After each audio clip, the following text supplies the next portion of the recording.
এমন সুন্দর একটা ডিম ঝোলের রেসিপি দেখবেন নাকি কেমন করে বানিয়েছে? তাহলে আসেন দেখে নেওয়া যাক। তো ওয়েলকাম মাই ফ্রেন্ডস, লিপিকাস কিচেনে সবাইকে স্বাগত জানাই। তো আজকে আমি করে দেখাবো এই ডিম ঝোলের রেসিপিটা। তো এটা করার জন্য কিছু ডিম আমি জলের ভিতরে নিয়ে নিচ্ছি। এর ভিতরে দুটো আলু ছোট ছোট টুকরো করে কেটে একসঙ্গে আমি সিদ্ধ করতে দিয়ে দেব। তো আলু দুটোকে আমি ভালো করে ধুয়ে নিচ্ছি। পরে আলু দুটোকে আমি ছোট করে কেটে নেব, তাহলে একসঙ্গে সিদ্ধ হয়ে যাবে। যেহেতু আলু একটু বড় বড় আছে আর ডিম তাড়াতাড়ি সিদ্ধ হয়ে যায়, এই জন্য কেটে নিলাম। তো এগুলো তাড়াতাড়ি সিদ্ধ হয়ে যাবে। এখন এটাকে আমি গ্যাসের উপর চড়িয়ে ঢাকা দিয়ে দেব। এর ভিতরে 1 চামচ লবণ দিলে তাড়াতাড়ি সিদ্ধ হয়ে যাবে। তো এটা এখানে সিদ্ধ হচ্ছে। আমি কিছু মশলা নিয়ে নেব। এখানে একটা টমাটার, বড় সাইজের টমাটার কেটে নিয়েছি, 4-5টা কাঁচা ঝাল, 1/2 চামচ জিরে, 4-5 কোয়া রসুন, আর একটু গরম মশলা। গরম মশলার ভিতরে রয়েছে একটা ইলাচি, 1 টুকরো ডালচিনি, 2-3টে গোলমরিচ আর 2-3টে লং। এগুলো দিয়ে মিক্সিতে দিয়ে একটা মশলার পেস্ট তৈরি করব।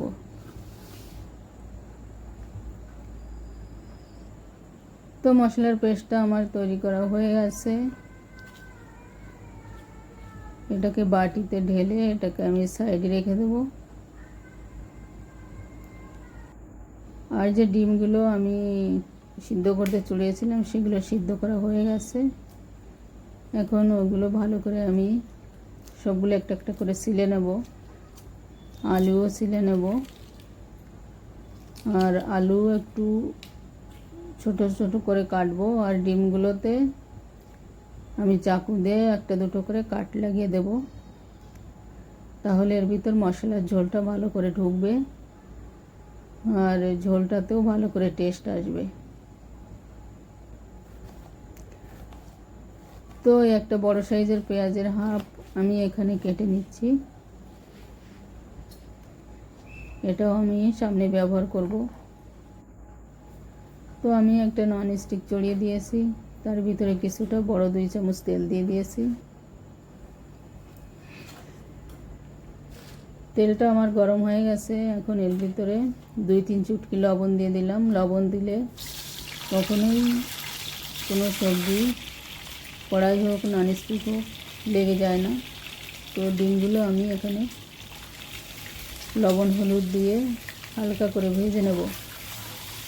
ডিম ঝোল করতে গেলে কখনোই ডিম বেশি ভাজলে খেতে টেস্ট লাগবে না, ডিমগুলো শক্ত শক্ত লাগবে। তো ডিমগুলো এখানে আমার ভেজে ওঠানো হয়ে গেছে। এখন ওই তেলের ভিতরে আমি 2-3 চুটকি জিরা আর একটা তেজপাতা হাফ হাফ করে ছেড়ে দিলাম। ওটা নাড়িয়ে চাড়িয়ে যে পেঁয়াজটা কেটে রেখেছিলাম ওটাকে দিয়ে দিলাম। একটু হাফ ফ্রাই করছি। গ্যাসটা এই সময় খুবই কম রাখতে হবে। হাফ ফ্রাই আমার হয়ে গেছে। এখন যে মশলাটা আমি তৈরি করে রেখেছিলাম সেটাই দিয়ে দিলাম। এটাকে ভালো করে নাড়িয়ে চাড়িয়ে গ্যাস কম রেখে নাড়িয়ে চাড়িয়ে এটাকে ভাজতে হবে। তো বেশ কিছুটা ভাজা হয়েছে, তেলটাও একটু বাইরে বেরিয়ে এসেছে।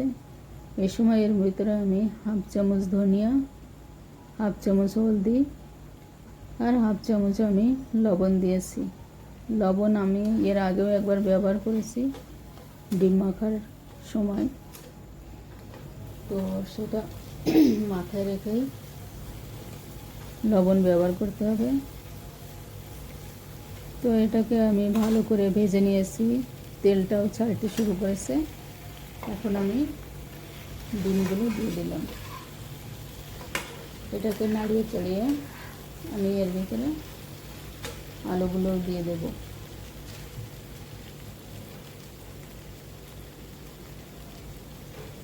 তো আলু আর ডিম দুটোকেই একসঙ্গে আমি ভালো করে নাড়িয়ে চাড়িয়ে ভাজবো। 2-3 মিনিট ভাজবো একে। তারপর আমি এর ভিতরে গরম জল ব্যবহার করব। সবজি, যে কোনো সবজি কষার পরে গরম জল ব্যবহার করলে টেস্টটা খুবই ভালো আসে।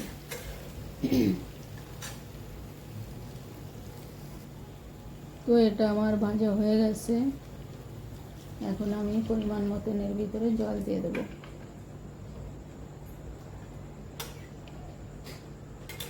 জলটাতে যে জাল উঠবে তখন আমি এটাকে ঢেকে দেব। কমসে কম 7-8 মিনিট আমি একে ঢেকে রান্না করব।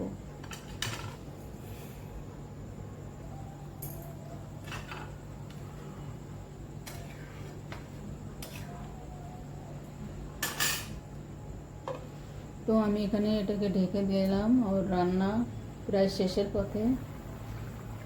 তো বন্ধুরা, আমার ভিডিওটা কে কোথায় থেকে দেখছেন অবশ্যই কমেন্ট করে জানাবেন। আর যদি একটু ভালো লাগে তাহলে একটা লাইক অবশ্যই করবেন।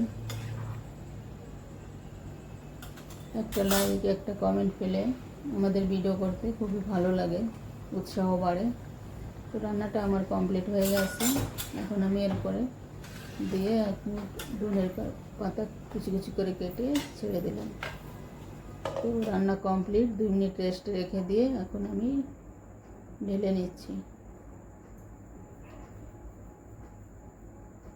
তো এই পর্যন্তই।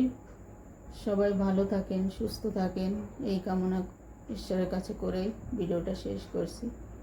আবার দেখা হবে আগলে ভিডিওতে। চলো, ওকে, বাই।